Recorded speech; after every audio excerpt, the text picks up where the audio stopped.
So Joe Biden and Donald Trump both going down to the southern border. Now, there are so many stories relating illegal immigration and crime. And so we all know about the murder of Laken Riley, the college co-ed in Georgia. Yesterday, I told you what happened in Maryland with a 2-year-old that was shot as an illegal alien was firing at other people. I don't know if the other people he was shooting at were illegal aliens as well. But a 2-year-old in Maryland, of course, as I talked about yesterday, was killed at the hands of an illegal alien as well. And as we mention all the time, that day in, day out, there's oftentimes people are experiencing crimes at the hands of illegal aliens. And so this is especially impactful for, some of these cities that are sanctuary cities.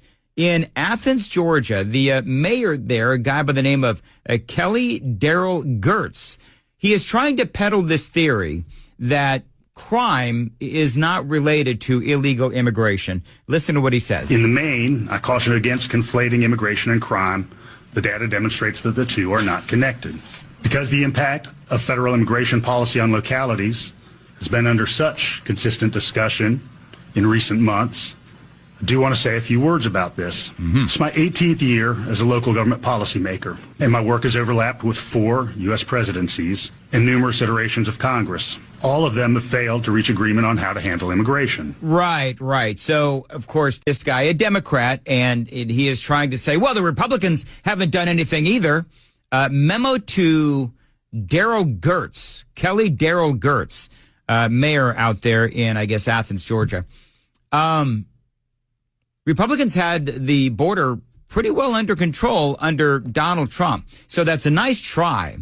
But it looks like this really is the new Democrat talking point, that there's no evidence that illegal immigration and crime are related.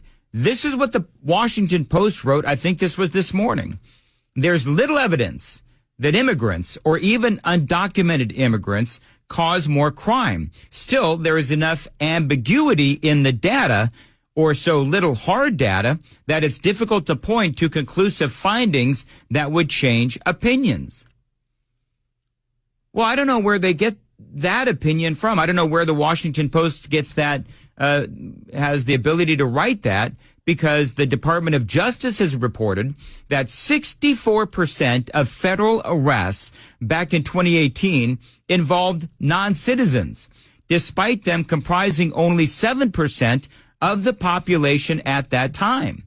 Now, the Biden administration does fail to provide continuous updates on illegal alien crime data.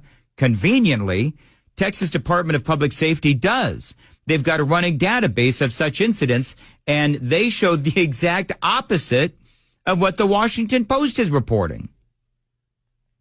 And here's the rub. Most of this research has been done from years past. What I just told you about the 64% of federal arrests in 2018 involved non-citizens, despite them comprising of only 7% of the population. That was from 2018. How bad do you think it is now in 2024 after the last 3 months of Biden's America and Biden's open border? So most of that research has been done from years past. They don't have any real data on what's going on right now because Biden and the Democrats, they don't want that data provided. I think I was on with Congressman Mark Green way back when, and he was talking about just this, where he said the Democrats and the Biden administration, they don't want you to have that information. So no, we don't have any real data with what is going on right now. But the bottom line is everybody knows what happened to Laken Riley. Everybody knows what happened to her and that 2-year-old. I mean, I could go down the list of all of these people that have been killed, maimed, whatever it is, at the hands of an illegal alien. And so you can talk about how there's no real data, but the headlines are real. Now, Jeff Duncan is the former lieutenant governor for Georgia. He was on CNN, and yes, he is a Republican, and he says, yeah, look at what we've seen in the last 3 years. And I think Democrats have this wrong. I think the Biden administration has this wrong. think Democrats know that, and I think it's up to mayors to step up and say that out loud, not just tongue-in-cheek, but out loud say, Joe Biden, you're wrong. Move your feet on this issue. But listen, some of the Democrats finally have, but now this really bizarre talking point where they're simply trying to say there's no evidence of a link in crime and illegal aliens. Oh, of course there is. What are we seeing in New York? You could just talk about what we're seeing in the last year, where in New York, where they're having to deal with all of these illegal aliens, they've seen a sharp rise in crime, from prostitution to carjacking to robbery. I mean, I could go on, and I have many times, but here's the thing. It is obvious what's going on. And it is obvious that the Democrats are engaged in some sort of a spin control. Now, this audio bite is going around now. Department of Homeland Security Secretary Alejandro Mayorkas about Donald Trump's immigration policies. This is from 2021. What Trump-era immigration policies have been banned, ended, reversed, and if any investigations are underway by you? So we have rescinded so many Trump immigration policies, it would take so much time to list them. Yeah, there was a lot, actually. But the four big ones: remain in Mexico policy, suspending the deportations, stopped building the wall, and they re-implemented catch and release. And so this CNN anchor, the way that she was framing the question, she was demanding to know, to ensure that they, as in Alejandro Mayorkas and Joe Biden, had rescinded all of these, various policies. I think somebody said there were 97 of them. I don't know. But those are at least for me, those are the big four.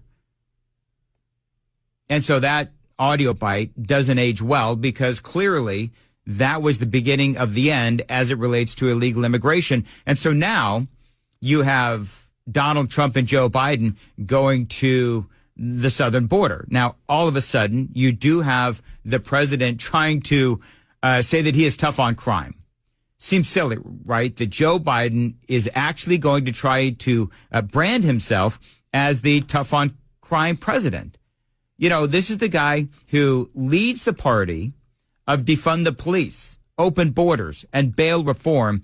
And now suddenly Joe Biden is going to be tough on crime. There is no greater responsibility than to ensure the safety of families, children, communities, and our nation. Yeah, he actually said that yesterday. I'm going to play that one more time, then I'm going to go to traffic. There is no greater responsibility than to ensure the safety of families, children, communities, and our nation. Really? Because, I mean, when you talk about the safety of our nation, the safety of our families, and the safety of our cities, I mean, clearly everything Joe Biden has done regarding the border is the exact antithesis of that statement that he just made. And he is, of course, flanked by all of these, law enforcement officials and police chiefs from Democrat-run cities. And nobody's going to ask him about illegal immigration, and nobody did. They should have, but they didn't. And so now I just find it fascinating that this is the play for the Democrats, that now Joe Biden is suddenly going to be the tough on crime president. There is no greater responsibility than to ensure the safety of families, children, communities, and our nation. I mean, obviously the monologues just write themselves. And by the way, when he's giving this speech, he's flanked again by all of these law enforcement officials. And there's a big blue sign on either side of him, behind him so he didn't walk into them. But it says Safer America. So that's what he's going to try to do. And the gaslighting of America does continue. I would say the attempted, it's not an attempt. They are really, truly trying to gaslight America, and Americans know it. But here's the thing with President Biden, as he continues to go down this road, is I think the American people understand that the president is lying. They understand that, especially what is going on in once great American cities across the country, as they descend into chaos and crime, it is the Democrats and their defund of the police policies, again, their bail reform, illegal immigration, all of these things have led to what is going on right now. As president, public safety and crime reduction is a top priority for my administration and for me. And it has been for a long time. Back when I was chairman of the Judiciary Committee. I mean, how do you look at the American people in the eyes, square in the eyes, and say that? Lion Biden is at it again. And they say that apparently in this speech, he didn't even mention illegal immigration. No. Instead, you know what he did? I know you'll be shocked by this. He focused on guns. We're going to finish the job. We're going to ban assault weapons and high-capacity magazines next time around because it has to be done. Yeah, right. All right, Joe, thanks. First of all, Laken Riley, she was killed by blunt force trauma to the head. No gun needed. And again, she was killed by this illegal from Venezuela who should not have been here in the first place. So now you've got both the former president and the current president going to the border today. Now, yesterday we spoke about how Biden is going to Brownsville today for what is basically going to be a photo op. So you're not going to see nearly the illegal crossings there that you see where Donald Trump is going. And basically Biden is going to Brownsville so that he can say, well, I went to the southern border. You really didn't. Not where Donald Trump is going. As I said earlier, Donald Trump is looking the head of the snake right in the eye. He's going to go to Eagle Pass. And you've got Eagle Pass where the vast majority of these people are coming over the border. Thousands by the day. And that's where Donald Trump is going. And you know who's not impressed by this is the head of the Border Patrol Union, Brandon Judd. Yeah, everything changed under President Biden. The way we patrol the border, our operations have changed. The way we vet people has changed. The way we process people through the system has changed. Everything that we do has changed under this administration. And it's not about enforcement. It's about getting people into this country as quickly as they possibly can. And so we've become extremely efficient at doing that. And we're all sick of it because we know that if this administration would do what is necessary, we wouldn't have the deaths that we have in this country. Not just Laken Riley. Look at all of the fentanyl poisonings that we're seeing in the United States. We could stop that if we had the proper policy. He won't give it to us because his open border base won't let him. There you go. And it's funny because Cringe Jean-Pierre, I'm not going to bother with the audio right now, but she was asked about whether or not President Biden was going just because Donald Trump is going today. Because remember that Trump announced that he was going to go to the southern border. And then it was almost immediately, I'm going too. Biden's, I'm going too. And so she was asked about that. And she kind of laughed it off. And she said, do you have any idea what it takes for the president to make any kind of a trip whatsoever? And I would say, well, yeah. And if he decides that he wants to go down to the southern border, or if the people who are handling Joe Biden decide that he needs to go down to the southern border, they can make it happen, and they can make it happen rather quickly. Again, look how quickly they cleaned up San Francisco when Xi Jinping was coming to that town. So anyway, bottom line is there's going to be a lot of news regarding the border today. Joe Biden going to Brownsville. You've got President Trump, former President Donald Trump going to Eagle Pass. And I think it is a brilliant move for President Trump to go exactly where all of this illegal immigration is happening.